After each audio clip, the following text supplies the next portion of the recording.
welcome to another episode of the Energy Week Podcast. Ryan Ray alongside the ever-talented, all-knowing, one and only Dr. Energy herself, Ellen Wald. Ellen, how's it going this week? Everything is great. You sound like you've got a little cold going on. Yeah, I don't know what it is. Last week we thought maybe my daughter had some strep, but then we all kind of got this. I don't know if it's allergies or sinus or one of those deals you kind of sound worse than you actually feel.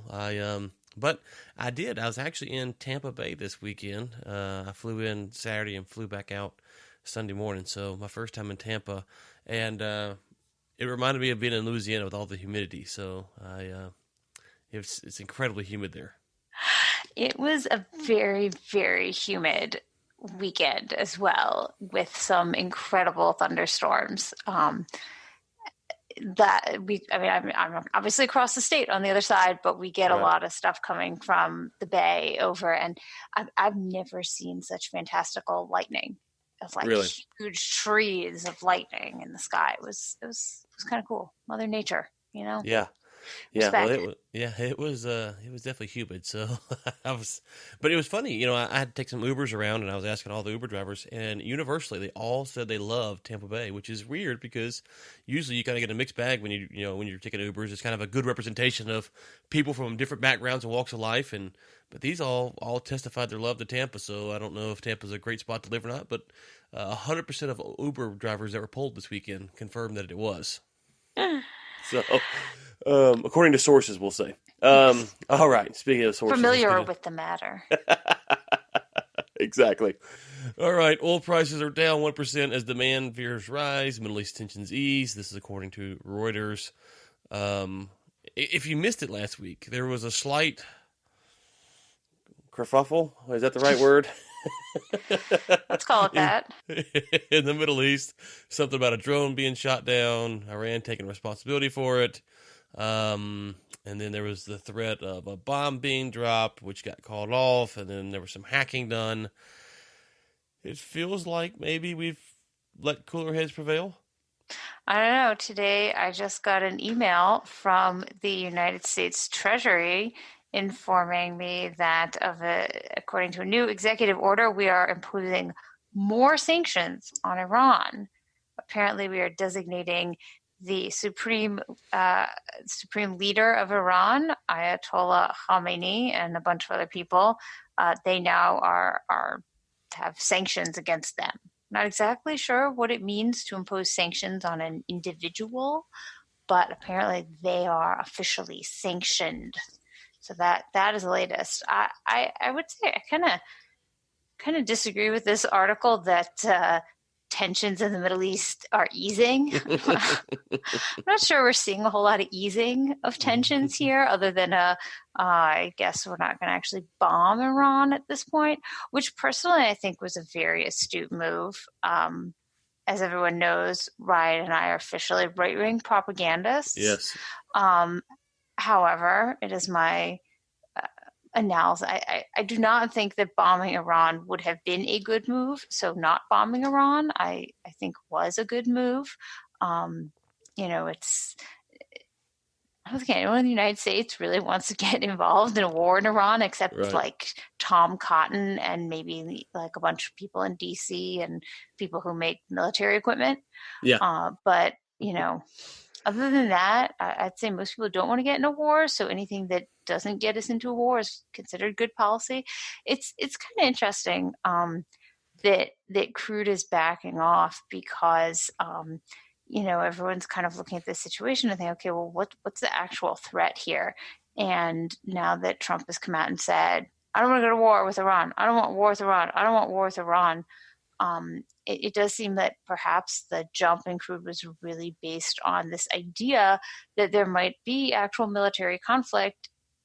There's still a risk to tankers, but it doesn't seem like the risk to tankers is what's driving the price increase, but rather the risk of war.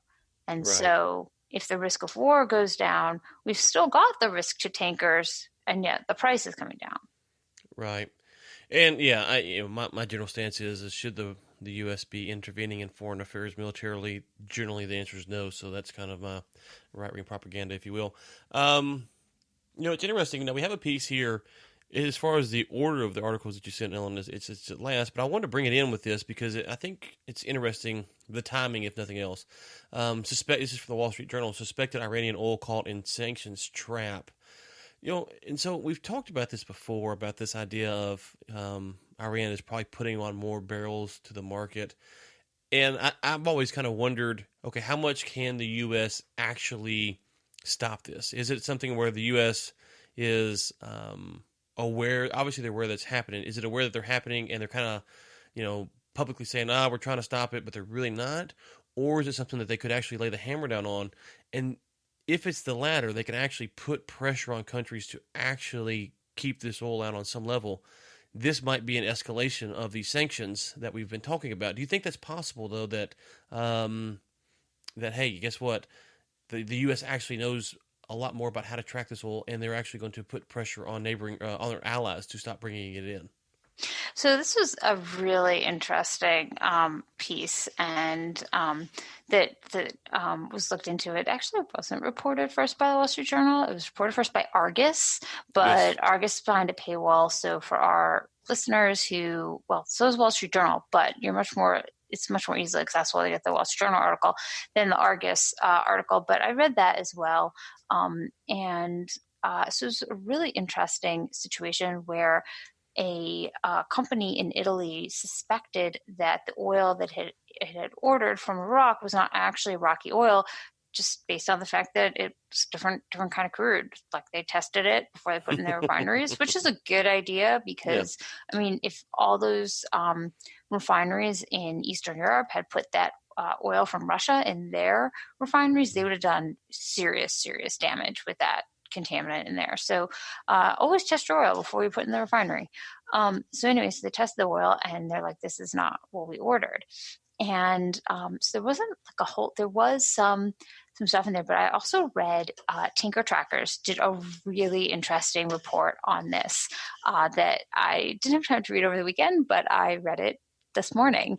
And they basically went back through all the satellite footage and tracked this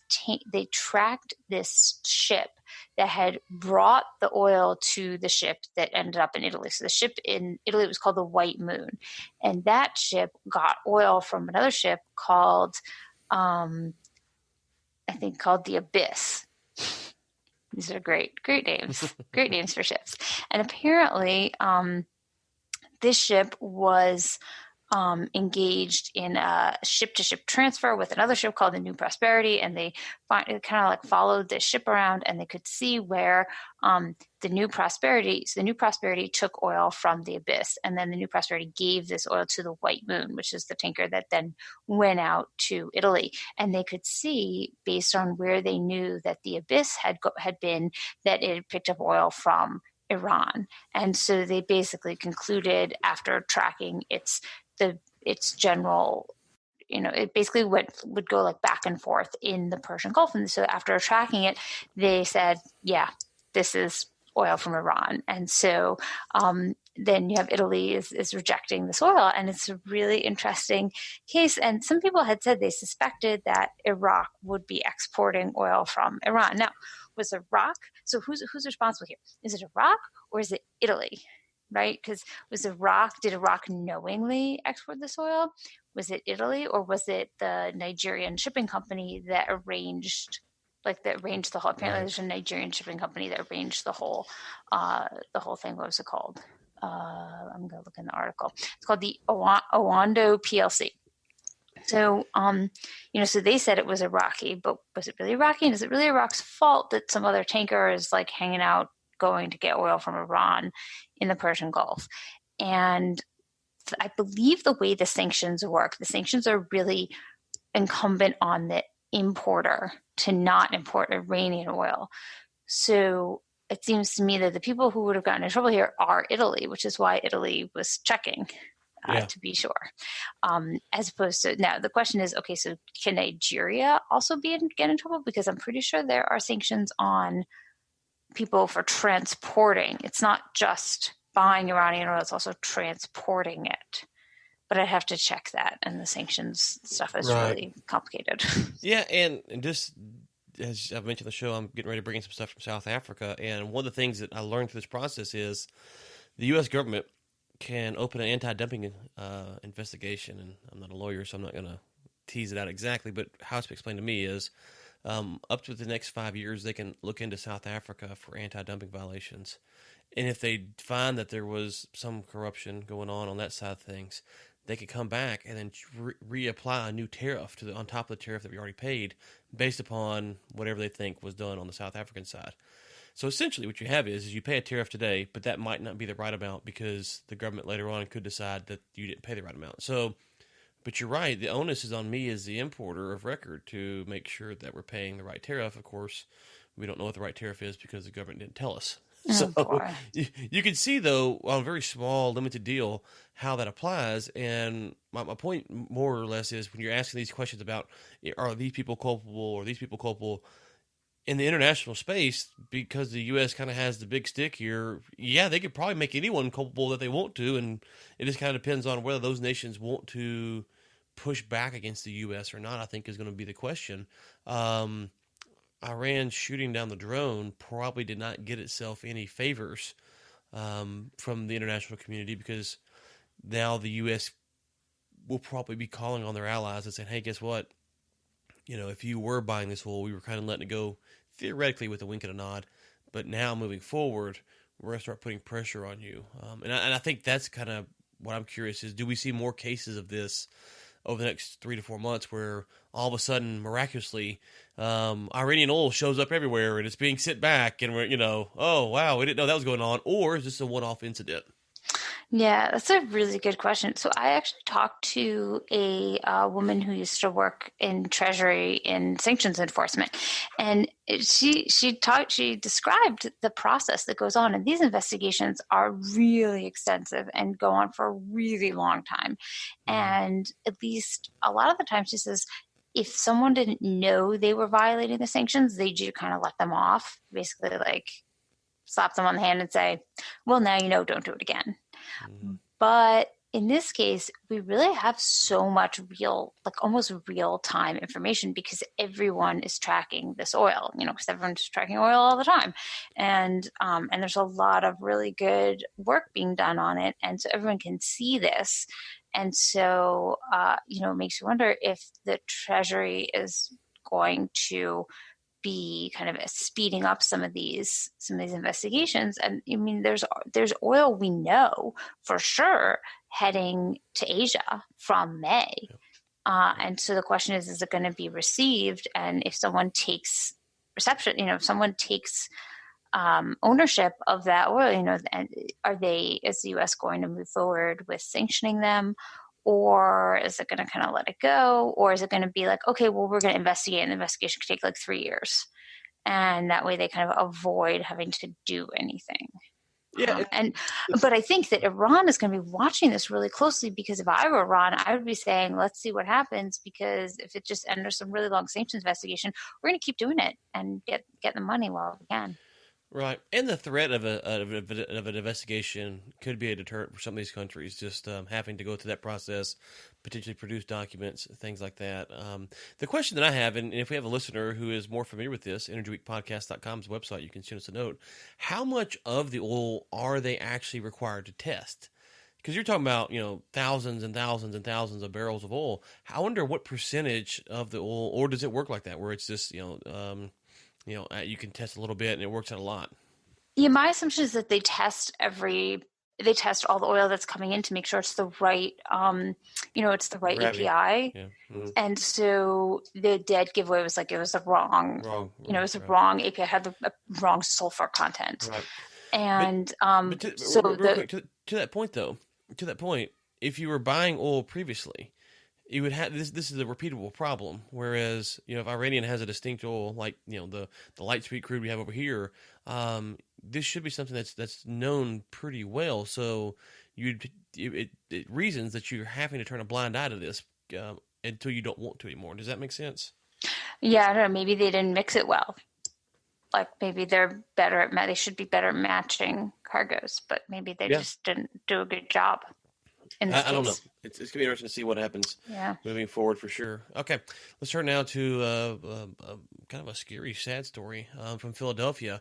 Refinery completely destroyed in fire. I saw this Well, let's was just be this. clear, not the whole refinery, just one No, unit. yeah, I'm sorry. Yeah. That's not the whole unit. But still, it was a pretty massive explosion. I saw some pictures on Twitter this weekend, and maybe a video or something. I can't remember what I saw, but I guess it was Friday this happened, and Yeah.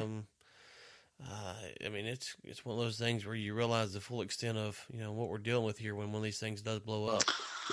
Yeah. As listeners may or may not know, I'm from Philly.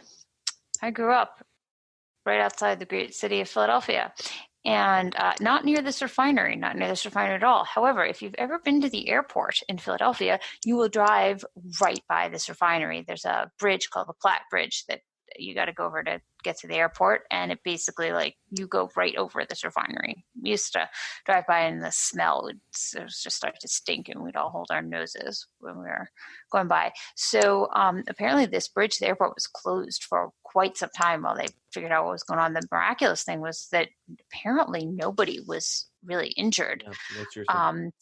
And it's interesting because this is the largest refinery in the East Coast.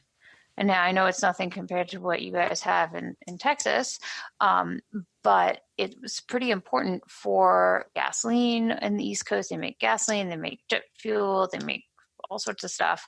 And so there's some indications that if this particular unit was totally destroyed, that it could have implications for gasoline prices. I know Gas Guy was talking about this earlier in the day, that if it's true that this entire unit has been destroyed, this could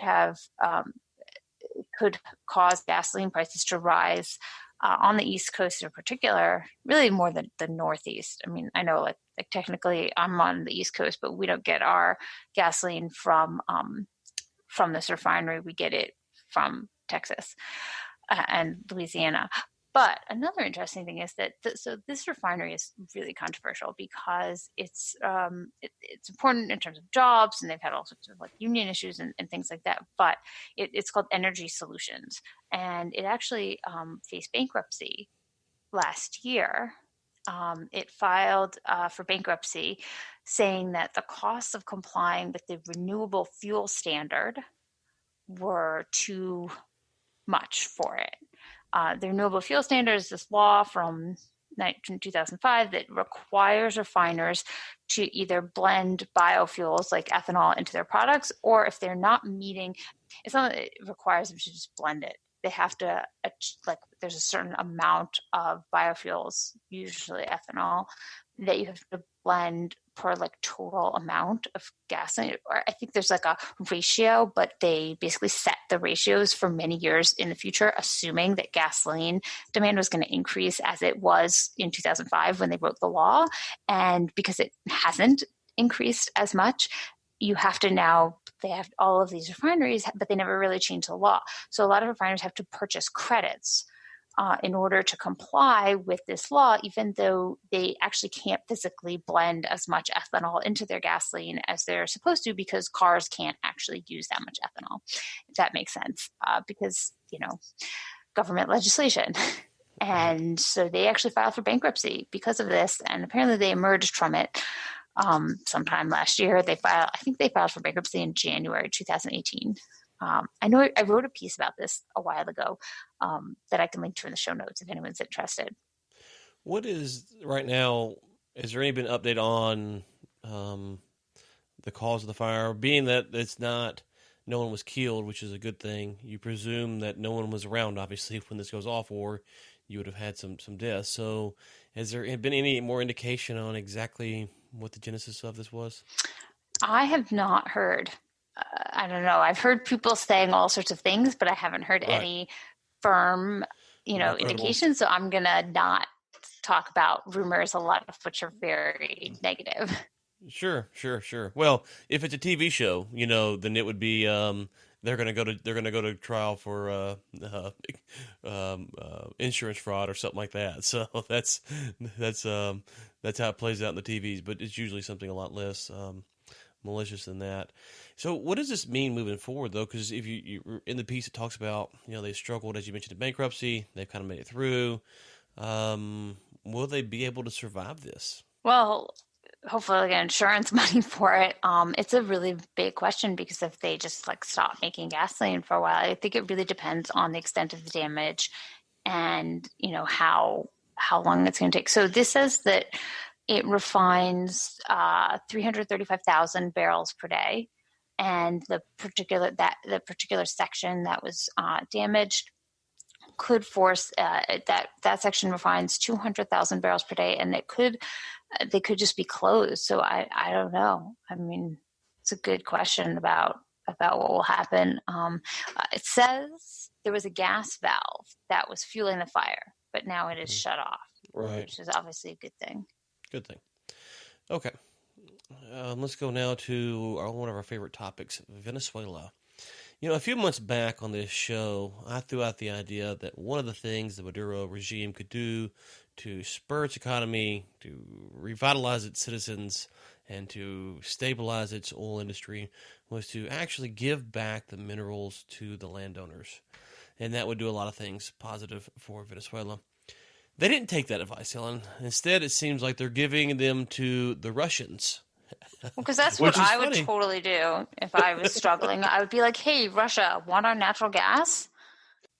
Yeah, it's like calling up the mob saying, you know what, I'm in a bad spot. Can you spot me a few dollars? Oh, boy. So I was reading through this piece here, and I just couldn't help but think. We just had an article, last week, 2 weeks ago, that talked about Russia was getting frustrated because they couldn't get payments. And then now they're striking this deal. How much of that's related, do you think? I'm not. I mean, I'm not surprised. Remember, did we hear recently that the Russians were leaving? Right, that's what I'm saying. Yeah.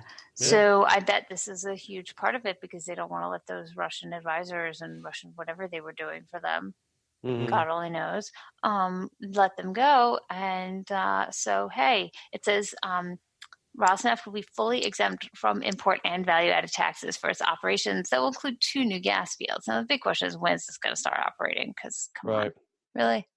Like, people are starving, but you're going to, like, build a whole new gas field? Does this happen before They want to or build after? an LNG processing facility. Right. So, and then another one would transport the gas to Trinidad. Now, does this mean that we're going to see... this has not been picked up. I mean, this is the article we're looking at is Business Times, which I guess must be a Chinese paper, I think. I could not find coverage of this anywhere else. So, but it's got to get out at some point. And then will the U.S. decide to sanction natural gas in Venezuela? Yeah, and I mean, we still have ConocoPhillips, which is owed $1 billion or $500 million or whatever it is. For Venezuela, how does I don't understand exactly how this gets that done either, because it feels like that's further down the road. I don't know how all this shakes out for Venezuela. The one thing I thought was interesting in this piece, especially if it is a Chinese publication, is that it says that China already cut its financial exposure to the country. If you remember a few weeks back, we talked about the fact that China and Russia were kind of the 2 big backers of Venezuela, and Russia at the time was thinking about pulling back. We talked about President Trump and all his negotiations and how this would be tied into there, what he's wanting to do here in Iran and North Korea and all this stuff. So if China has actually pulled back, then that would leave the door open for Russia, although I'm not sure at this point there's really much left for Russia to take advantage of. Yeah, exactly. I mean, I don't know. They could take Caracas, take the presidential palace. Yeah, it's a really good question. It's interesting because China is also it's also been pulling back out of Iran as well. They're really they don't like not being paid in their contracts, and that's so weird. Who demands to be paid anymore? I know, seriously. So it's kind of interesting. I was just looking at some data on the how much money is being spent in China and China, the amount of trade in Iran and China has really gone pretty far down. I mean, obviously a lot of that's oil, but it was definitely not just oil. It was more than that. So it's a really good question. I'm kind of wondering like when the U.S. is going to pick up on this, and will they put sanctions on this LNG, or are they going to be like, well, probably isn't going to happen, so why bother? Right. Now, I know that the Chinese and the U.S. governments are back in negotiations right now. Um, I'm just curious from your perspective, how much do you think Venezuela is coming up? Because it feels like it keeps going down, but it has to be part of what's going on here. Obviously, North Korea is a part of this deal. Iran, what's going to happen there is going to be part of it. But could we see if the Chinese and the U.S. government can come to a agreement in the next week or two, let's say, will we start to see different headlines around Venezuela moving forward? Yeah, that's a really good question. I saw something, maybe it was last week, that claimed to report that Maduro was like ready to leave. And then, of course, that never happened. So I do get the feeling that the Venezuela issue has been totally pushed aside. And it's really not right, because it's still a really big, important issue. And like you said, with ConocoPhillips, I mean, they're still waiting for stuff. We still don't know what's going on with Citgo. Uh, Seriously, Yeah. who does it belong to? Well, maybe we can get some answers to those. If President Trump wants to come on and break that down, we'd be happy to. We'll cut out a good 30 minutes for him, I think. Oh yeah, yeah. So, okay, let's move now to Platts. As Middle East attacks intensify, Iraq rarely eyes its vital oil gateway. I did not realize this, and the piece opens with this. Iraq's only sea coastline is just 36 miles long. I never did the math on it, never thought about it, but if someone offers you oceanfront property in Iraq, it's a very small spot, and maybe you should go ahead and take that up. Yeah, the fact that it's mostly oil tankers will be, or you will see a lot of oil tankers. Yeah, I mean, that's one of the big reasons why the Gulf War happened, because they had such a small access to the Persian Gulf. But hey, if you invade Kuwait, then you get a lot more. I often, when I'm teaching, I make my students memorize the map of the Middle East, and sometimes the Gulf countries in the Gulf can be kind of difficult. So I often tell them that Kuwait looks like Pac-Man, because Kuwait kind of looks like it's like a Pac-Man eating all the coastline of that could be Iraq. So you can see why Saddam Hussein was like, hey, Kuwait, it should really be ours, because I mean, you can see that, but that's why they really want that coastline. It's also a really difficult opening to maneuver. Like if you really zoom in on what it looks like, there's all these like little islands in the open. It's not a good port situation for them. So yeah, it's a really big issue is for Iraq. They can get oil out to the north, but only through their northern oil fields. And so most of the oil production happens in the south, and clearly there's a lot of issues with this, as we talked about earlier, with the Iranian oil being quote, mistaken, unquote, for Iraqi oil. So I'm just curious, just on a history standpoint, because they do have that little small sliver there. Was that sliver fought for militarily to get that? Has it always been that way, or you may not even know this, the genesis of how they got that little sliver of coastline? So I think it goes back a lot to, like, there's always been an emir of Kuwait, and the exact borders, I don't know a whole lot about like how those exact borders got hammered out. I do know that the emir of Kuwait far back basically said to the British, we'd really like to be your protectorate. Very few countries ever said to the British, we'd like to be your protectorate. It was mostly British saying, we are your protectorate because we want to be in charge of your foreign policy and your military and defend you, so we can be there. But Kuwait was actually like, hey, we'd like to be your protectorate, until finally, sometime I think in the 60s, the British were like, we're really not down with this whole colonialist thing, so bye. Deal with it yourself. And for a long time, Saddam Hussein had long said that Kuwait was really like the 23rd province of Iraq. So clearly there's some And that claim did not just come out of thin air. There's clearly some kind of history where at some point Kuwait was part of Mesopotamia. Right. Um, so it's always been a contentious issue when the borders were drawn. I think that the British had a lot to do with exactly where that border was drawn. And that would explain why the current governments were never, or the non-colonialist governments were never very happy with that. The British did a lot of line drawing without respect for what like was actually going on there. It may have been that they wanted to limit Iraq's ability to export, so this was a convenient way to do it, and they kind of extended the border there. I don't know exactly what went on. Sure, sure. But it does make sense if you look at it just from a map standpoint. Having allies, having friends in Kuwait or taking over Kuwait really increases your ability to get your stuff to sea there because Iraq and Iran aren't exactly BFFs. Oh no.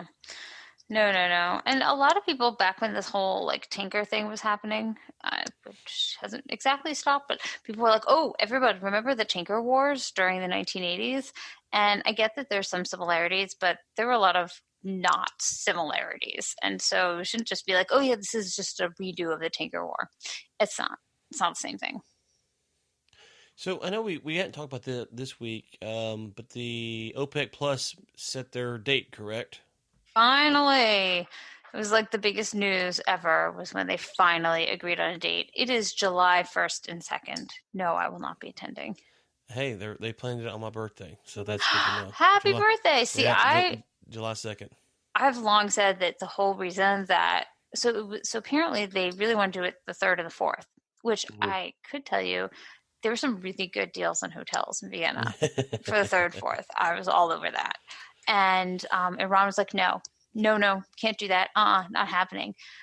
Does he have like, does the Iranian oil minister have some sort of like very serious 4th Oh of yeah, July barbecue big commitment? time barbecue plans.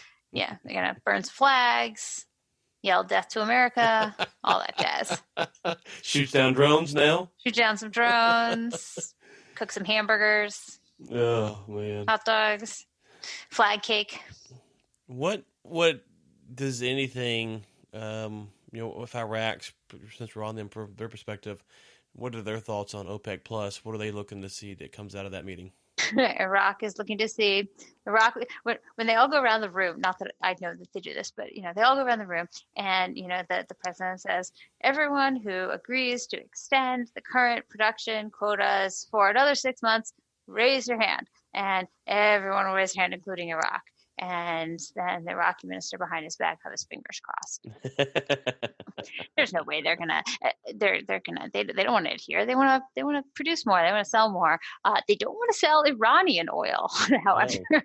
because that I think they should really. I mean, eventually someone is going to have to. Which, sorry to go back to the story again. I just find it so interesting. But so now the question is, okay, so say ENI refuses that oil, they're going to probably want their money back or Mm-mm. like not paid for or whatever. Mm-mm.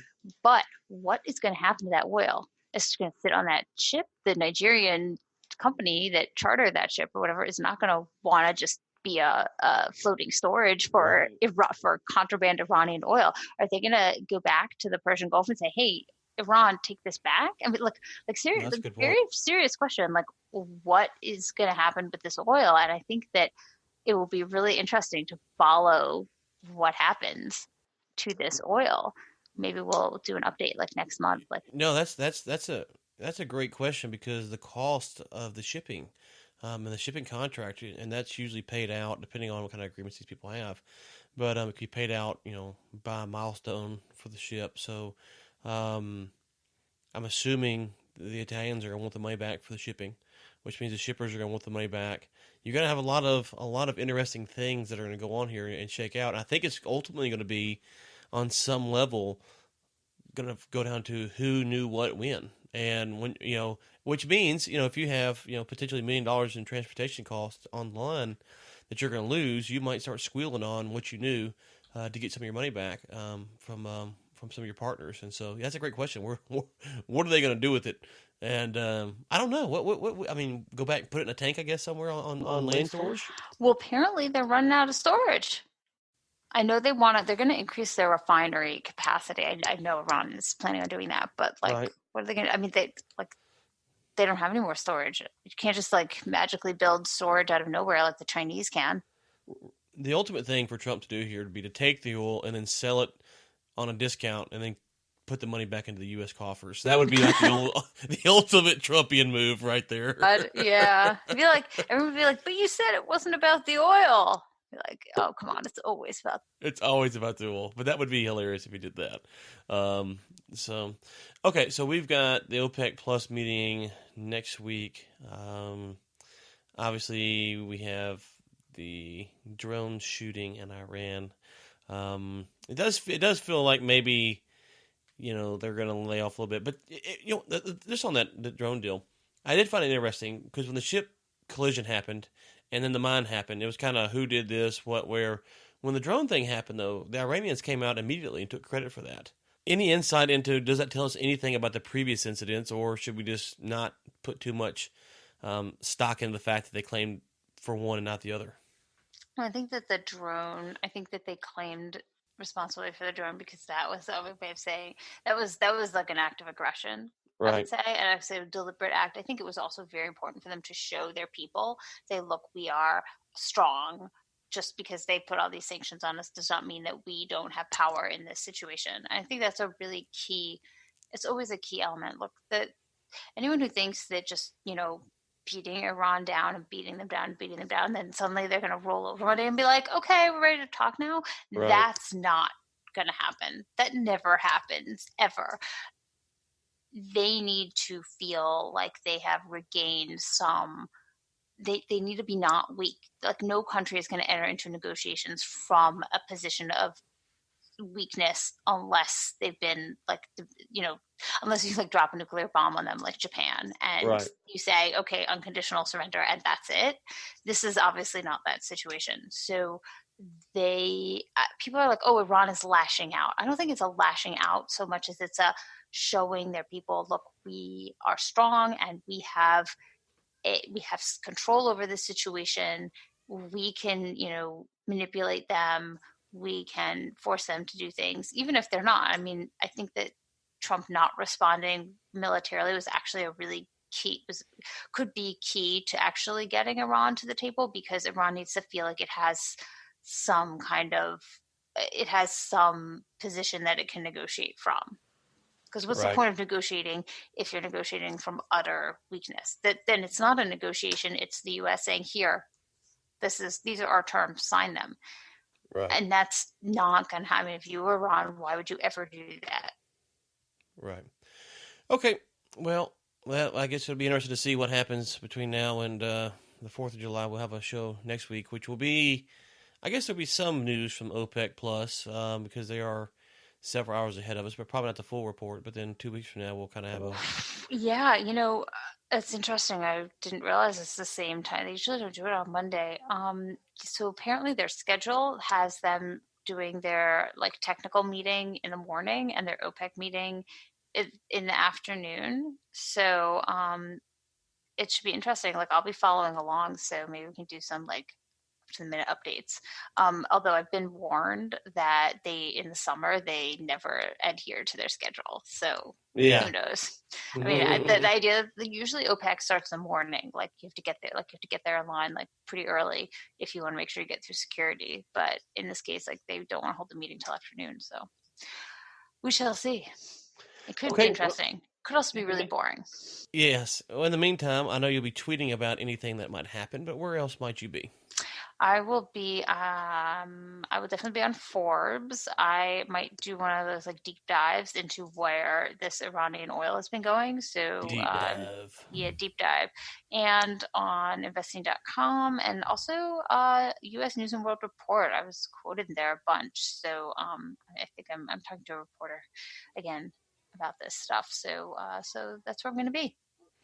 Okay, Texas One Guest Podcast. We had David Blackman filling in for Josh, who just had baby number 5, and so Wow. yeah, Hey, yeah, there hats you go. off. They got us by 1, so good for them.